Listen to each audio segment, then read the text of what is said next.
Vamos lá. Eclesiastes capítulo 3. O que é que a pessoa ganha com todo o seu trabalho? Então, um pregador, antecedendo essa pergunta, ele expõe que tudo tem o seu tempo determinado. Olha só o que ele diz no começo desse capítulo, verso de número 1. Tudo tem o seu tempo determinado. E há tempo para todo o propósito debaixo do céu. Há tempo de nascer, tempo de morrer, tempo de plantar e tempo de arrancar o que se plantou, tempo de matar, tempo de curar, tempo de derribar e tempo de edificar, tempo de chorar, tempo de rir, tempo de prantear e tempo de saltar de alegria, tempo de espalhar pedras e tempo de ajuntar pedras, tempo de abraçar e tempo de afastar-se de abraçar, tempo de buscar e tempo de perder, tempo de guardar e tempo de deitar fora, tempo de rasgar e tempo de coser, tempo de estar calado e tempo de falar, tempo de amar e tempo de aborrecer, tempo de guerra e tempo de paz. Então, tudo há um tempo determinado. E aqui o pregador, ele usa 7 pares de questões que acontecem na vida debaixo do sol. O que acontece na vida do ser humano pode acontecer em qualquer momento. E há tempos determinados que essas coisas, assim como o ciclo da vida, o ciclo natural da vida, ou melhor, dos tempos, dos momentos que nós vivemos, pode acontecer. Alguns vão defender que tudo já está determinado e que você não tem poder nenhum diante desse tempo e as coisas que acontecem debaixo do céu. Essa filosofia determinista ou uma teologia calvinista mais radical, talvez carece de bom senso e de boa doutrina bíblica. Se as ações de um são destituídas de liberdade, visto que seus próprios atos ou pensamentos são ditados por uma vontade fora dele mesmo, que valor pode ter esses atos? Qual seria o uso do esforço humano?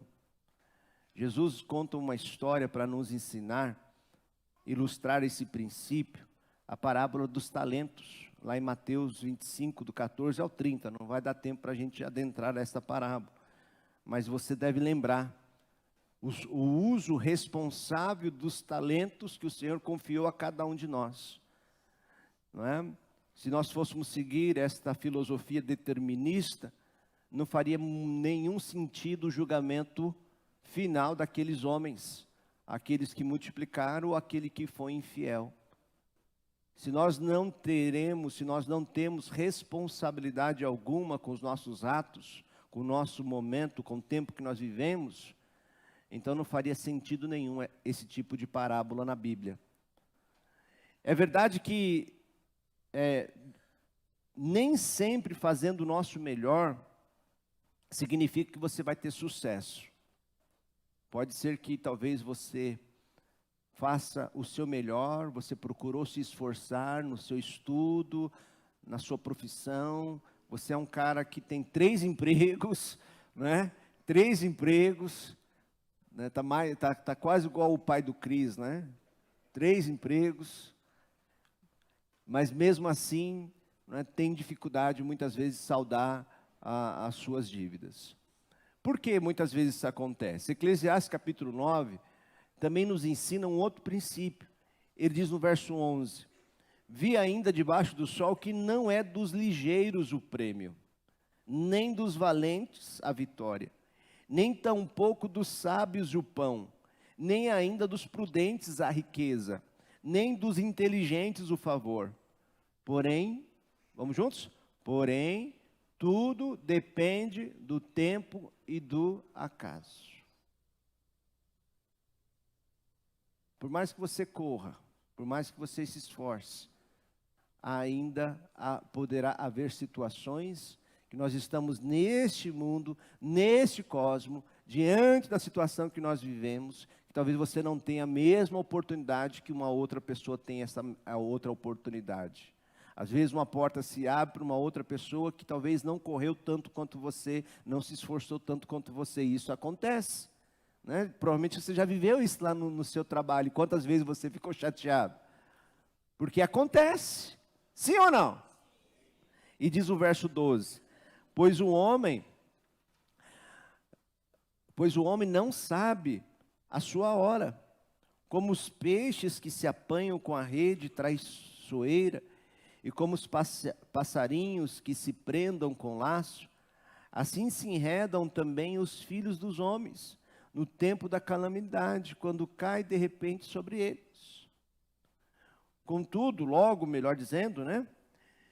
É muito importante, já que nós não sabemos o nosso tempo, não sabemos as oportunidades que nós vamos ter, precisamos estar preparados para todo o tempo. Já que nós não sabemos se nós vamos ter as oportunidades, se vai acontecer o acaso de nós entrarmos num bom tempo para determinadas coisas da nossa vida, vida profissional, vida amorosa, né? Nós temos que estar preparados para todas elas. Logo, é muito importante que você viva sabiamente, de forma sensata, para aproveitar o tempo oportuno e as oportunidades que surgirem. Porque o único lugar que sucesso vem antes de trabalho, sabe onde é? No dicionário. Então temos que estar preparados. Preparados para as portas que se abrirem. Efésios capítulo 5, Paulo nos dá essa orientação, ele diz: portanto, vede prudentemente como andais, não como nécios, e sim como sábios, remindo o tempo, porque os dias são maus, verso de número 17, por esta razão, vamos juntos? Não vos torneis insensatos, mas procurai compreender qual a vontade do Senhor. Qual é a vontade do Senhor sobre a sua vida? Qual a oportunidade do Senhor sobre a sua vida nesse tempo? Vivei de forma sábia, de forma prudente, porque as oportunidades, o acaso pode bater a porta, e você estando preparado para poder abraçar. Brutus, na peça de Júlio César, escrita por Shakespeare, na peça chamada Júlio César, ele tem uma frase famosa que diz assim: há uma maré nos negócios dos homens, que aproveitada no seu máximo leva a fortuna. Omitida toda a viagem de sua vida, estará presa nos baixos e na miséria.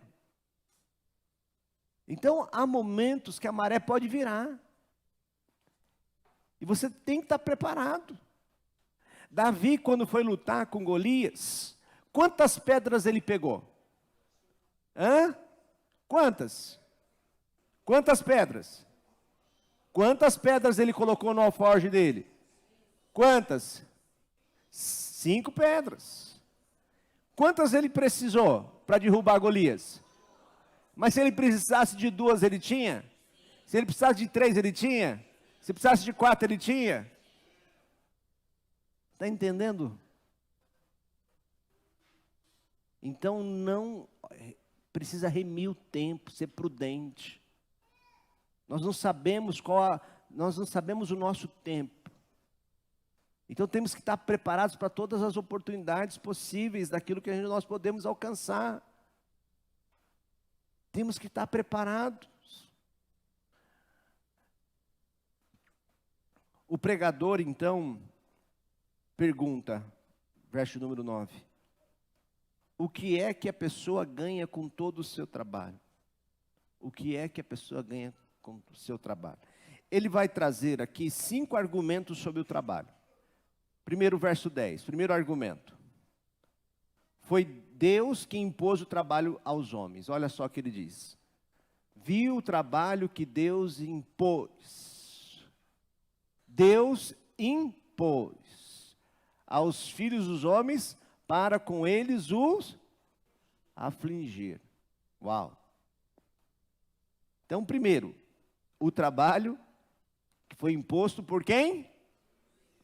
Por Deus. Por Deus. Aqui, a nossa versão RA, ela traduz para afligir. Mas o hebraico aqui é yaná, que quer dizer estar ocupado, estar atarefado.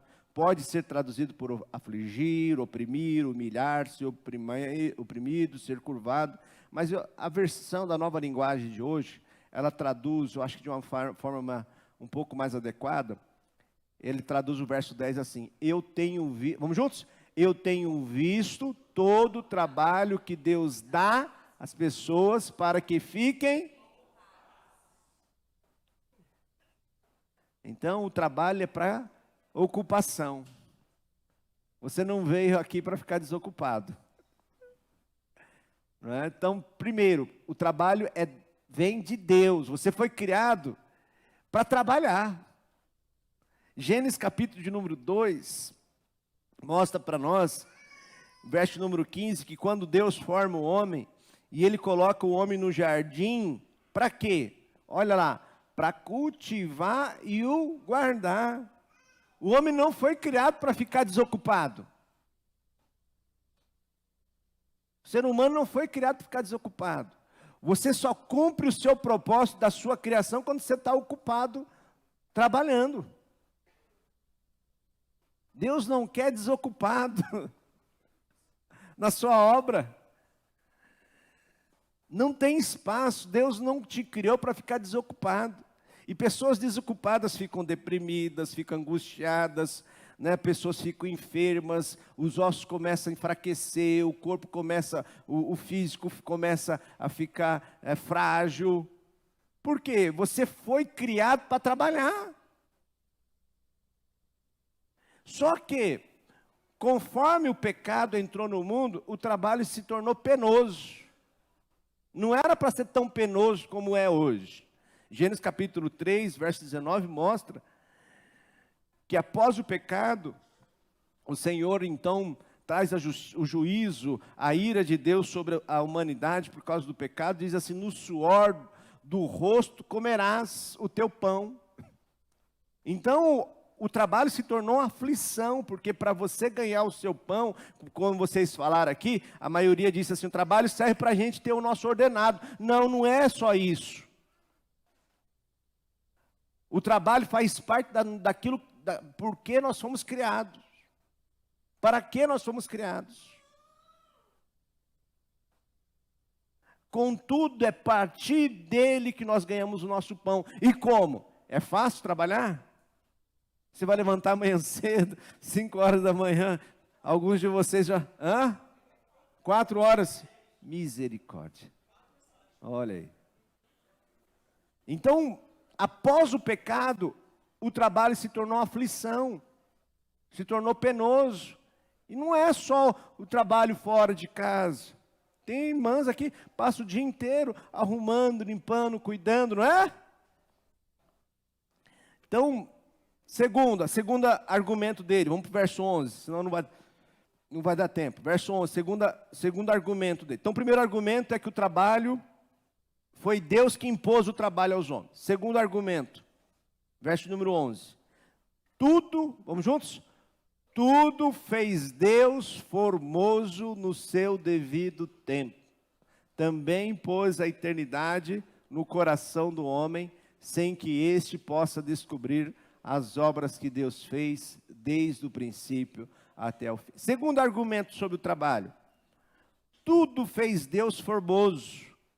Tudo que Deus faz é bom. Amém? Tudo que Deus fez, tudo fez Deus formoso no seu devido tempo. Então, o trabalho no seu devido tempo, você vai contemplar de alguma forma a beleza de Deus. A beleza de Deus. Aquilo que Deus fez. Você cumprir o propósito de Deus na criação. Deus fez tudo formoso. Terceiro argumento dele, verso 12 e 13. Sei que nada há melhor para o homem do que regozijar-se e levar a vida regalada. E também que é dom de Deus que possa o homem beber e desfrutar de todo o seu trabalho. Apenas voltando aqui no verso 11, sobre a questão da eternidade no coração do homem, aqui a gente pode talvez fazer um paralelo e lembrar do Salmo 90, quando Moisés fala sobre a brevidade do ser humano e da eternidade de Deus. E ele termina o Salmo 90 dizendo: Senhor, contempla as obras das nossas mãos, porque nós somos como um vapor. E aqui pensando na eternidade, na beleza que Deus formou todas as coisas, nós só conseguimos entender essa beleza olhando da dimensão correta, olhando na dimensão eterna, da dimensão de Deus. Porque nós somos apenas um grão de areia, como vapor nesse tempo. A obra que Deus está fazendo, a obra que Deus já fez, a obra que Deus está fazendo, e que nós estamos no meio, inserido nessa história. Só que a nossa história, ela teve um começo, mas ela segue a eternidade. Ele colocou de uma forma em nosso coração, para que nós possamos viver esta história, mas não ficar contemplando apenas nesse período que nós estamos, mas olhar para a eternidade. É aí que nós podemos ver esta obra bela do Senhor. Verso 12, 13, terceiro argumento. Não há nada melhor para o homem do que o fruto do seu trabalho. Olha o que ele diz no verso 13. É também que é dom de Deus que possa o homem comer, beber e desfrutar o bem de todo o seu trabalho.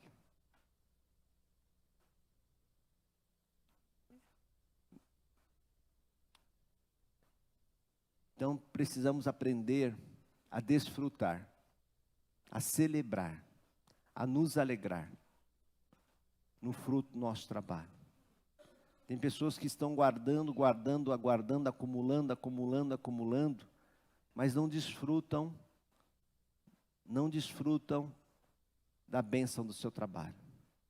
Ei, a vida passa tão rápido, tão ligeira, né? Para de ser tacanho. Para de ser aí mão fechada. Abra mão, curta um pouco aí desse seu salário. Gasta um pouco aí, né? Vai desfrutar um pouco da sua vida. O pregador está dizendo assim: é dom de Deus, vamos juntos?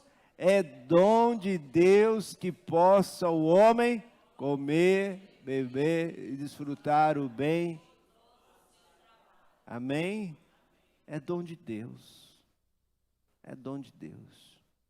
Ele está suprindo hoje. Você acha que Ele vai suprir amanhã? Amém? Amém? Muito bem. Então você se lembra o que você fez com o seu primeiro salário? Lembra ou não? Hã? E aí? Você lembra o que você fez com o seu primeiro salário? Hã? Você lembra? O que você fez com o seu primeiro salário?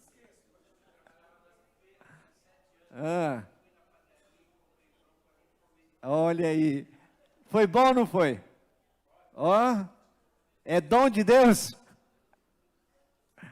Olha aí. E por que você se esquece dessas coisas, gente? Não. Talvez aquele remonta o pensamento da mensagem que nós pregamos na quarta-feira. Depois você dá uma olhada lá nos nossos canais. Eclesiastes 2, 24 e 25. Que não há nada melhor para o homem do que comer, beber e fazer que a sua alma goze o bem do seu trabalho. No entanto, vi também que isto vem da mão de Deus, pois separado desse quem pode comer e quem pode alegrar-se. Então na quarta-feira nós falamos disso. Falamos desta questão daqui. A alegria verdadeira está em comer, beber, contudo, sem se esquecer do nosso Criador e lembrar que tudo isso provém do nosso Deus. Vamos então para o quarto argumento, verso número 14. Diz assim, verso 14. Sei que tudo, vamos juntos? Sei que tudo quanto Deus faz durará eternamente. Nada se lhe pode acrescentar e nada lhe tirar. E isto faz Deus. Quarto argumento sobre o trabalho aqui que o pregador diz: tudo que Deus faz perdurará para sempre. Por qual motivo isso? Não é? Voltando novamente ao Salmo 90, lembrar da brevidade da humanidade e a eternidade de Deus. Lembrar que as nossas obras não tem nem como se comparar com a grandiosidade de Deus. E tem pessoas que se acham tão grandes hoje, e que daqui a 100, 200 anos não vão nem mais ser lembrados na história. Né? Tem um Alexandre que era chamado de O Grande, e que hoje quase ninguém se ouve mais falar desse Alexandre, que foi conhecido O Grande. Então muitas pessoas foram consideradas, fizeram grandes coisas na história, mas com o passar do tempo, de eternidade, com o passar do tempo vão se tornando cada vez mais esquecidos, mas vão sendo diminuídos diante da grandiosidade de obra que o Senhor faz e tem feito. Por que isso? Para que de alguma forma nós possamos reconhecer que só existe um todo-poderoso, só existe um grandioso, só existe um que pode todas as coisas. E desta forma, mesmo aqueles que se acham grandes hoje, possam olhar para cima e saber que existe um Deus que é muito maior. Provérbios capítulo 1, verso 7, na NVI ele vai dizer assim, vamos juntos? O temor do Senhor é o princípio do conhecimento, mas os insensatos desprezam a sabedoria e a instrução. Para que de alguma forma nós possamos gerar esse temor em nosso coração e sermos sábios, sermos prudentes, fazer as melhores escolhas, porque nós não estamos sozinhos e um dia nós vamos prestar contas de tudo isso que nós fizemos a Ele. E isso deve gerar temor em nosso coração. E agir com prudência, fazer as melhores escolhas e andar prudentes. Quinto argumento, verso número 15. O que é, vamos juntos? O que é, já foi. E o que há de ser, Deus. Quinto argumento, Deus fará renovar o que se passou. Às vezes, quando eu sinto que eu cheguei no final de um dia e não consegui realizar as obras que eu tinha proposto, ou talvez eu fracassei, talvez eu agi mal com alguém, falei alguma situação, mandei alguma mensagem que não deveria. Aquilo às vezes gera tristeza no nosso coração. Mas o Senhor nos permite viver um novo dia. E procurar acertar aonde nós erramos. Isso é misericórdia de Deus, que faz renovar a cada dia. Deus faz a cada dia, dando-nos uma nova oportunidade de fazermos novamente aquilo que estamos fazendo e procurar fazer ainda melhor. Isso vem da mão de Deus também. Esta misericórdia e esta graça. Então não se desespere. Se um dia você pisar na bola, você cair, fez uma bobagem, respira fundo, corra para a cruz, se arrependa e lembre-se que se você acordar no dia seguinte e Deus te deixou vivo, é para você poder acertar aonde você errou. Amém? Então vamos para a conclusão. Ele conclui no verso 22 sobre esta pergunta. Ele fala mais algumas outras questões, mas não só voltado ao trabalho, mas comparando o homem, a questão, os animais da terra. E ele conclui o verso 22 desse capítulo dizendo assim. Pode pôr na nova linguagem? Obrigado. Assim eu compreendi que não há nada melhor do que a gente ter prazer no trabalho. Olha aí. Assim eu compreendi que não há nada melhor do que a gente ter prazer no trabalho. Vamos juntos? Pois como é que podemos saber o que vai acontecer depois da nossa morte?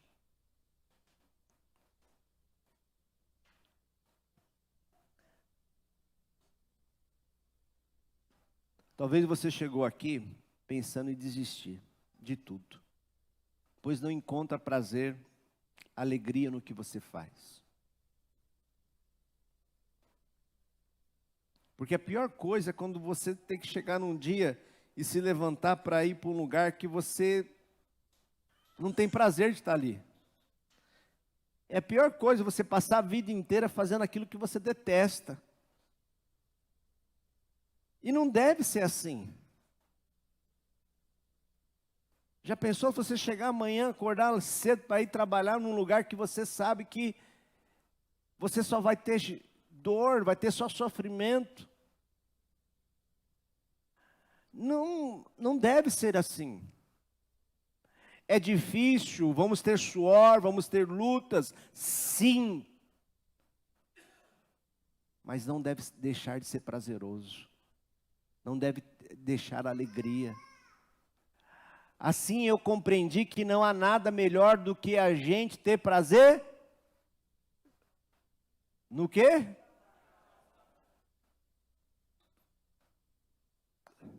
Ó vida, ó céus. Mas o pregador está nos ensinando. E para nós termos prazer no trabalho, nós precisamos compreender esses 5 argumentos.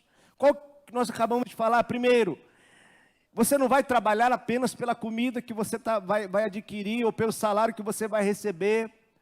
Tem que entender que quando você levanta pela manhã, foi Deus que impôs o trabalho aos homens.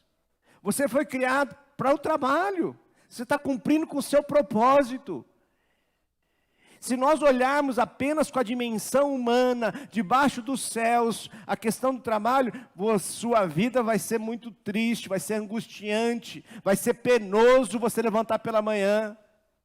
Mas quando nós olhamos a vida da dimensão da eternidade, quando nós olhamos e reconhecemos que o trabalho é objeto, faz parte que Deus instituiu para que nós mantivéssemos ocupados, cumprindo o propósito na qual Ele nos confiou.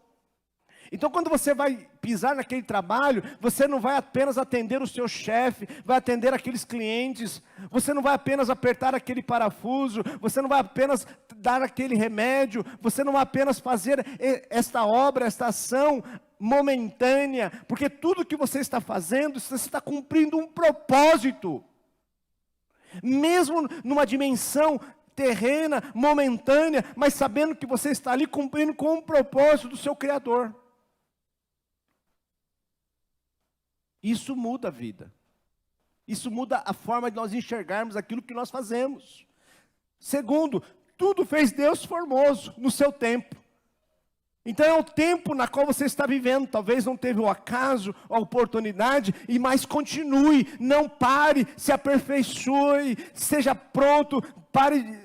Pegou uma pedra, mas enche as possibilidades, né? Fez um curso, faz outro, se desenvolva, está na sua profissão, conheça outras pessoas, faça amizades, faça networks, cresça, se relacione, coloque mais pedras nessa aljava, para você estar preparado para as oportunidades da vida, porque elas vão surgir, amém?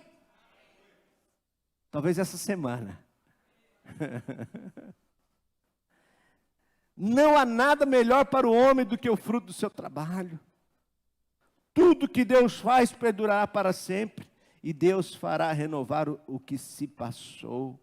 Então pare de olhar o trabalho apenas à dimensão humana, mas leve Deus contigo, faça Ele o Senhor da sua vida e de seu trabalho também. Lembre-se que você não está trabalhando apenas para você, mas para Ele. Você que é crente, cristão, quando você estiver no seu trabalho, você está dando testemunho do seu Criador. Então muito cuidado, lembre-se por quem você está ali, a quem você representa. É muito triste quando nós ouvimos pessoas que são crentes matando tempo, roubando o patrão. É muito triste quando nós ouvimos testemunhos, mensagens, pessoas que eram para ser a luz do mundo e sal da terra, sendo os piores funcionários. Pelo contrário, O crente tem que ser o melhor funcionário, porque ele sabe que não está trabalhando ali apenas para o patrão, mas ele está cumprindo uma missão. É claro que nós temos que tomar cuidado com os exploradores. Teve um irmãozinho nosso, trabalha na área de segurança, a empresa mandou ele passar a noite num trabalho, ele passou a noite lá no trabalho, e não pagaram o rapaz, dizendo que ele estava fazendo um extra para a empresa lá. Trabalho voluntário? Também não, né? A Bíblia diz que digno é o salário, digno é o trabalhador do seu salário. Nada de exploração. O que é justo, o que é seu. Você não trabalha lá de favor. Temos que esperar o nosso fruto, nosso trabalho. Requerer os nossos direitos. E por enquanto vivemos num país democrático ainda. E vamos lutar para que continue um país democrático. Que nós possamos lutar pelos direitos dos trabalhadores. Nossos direitos. Não vamos deixar ser explorados e também não vamos explorar ninguém. Amém? Vamos trabalhar na justiça. O que é justo. Eu trabalho e eu recebo. Amém? Mas temos que fazer o nosso melhor. Nada de ficar matando tempo. Ficar no Facebook, Instagram, vendo um joguinho. Fica no escondido do trabalho. Que tristeza. 1 Coríntios capítulo 15, verso 58. Eu quero te convidar para um trabalho muito mais excelente. Paulo descreve dizendo assim: portanto, queridos irmãos, continue fortes e firmes. Continue ocupados no trabalho do Senhor. Pois vocês sabem que todo o seu esforço nesse trabalho sempre traz proveito.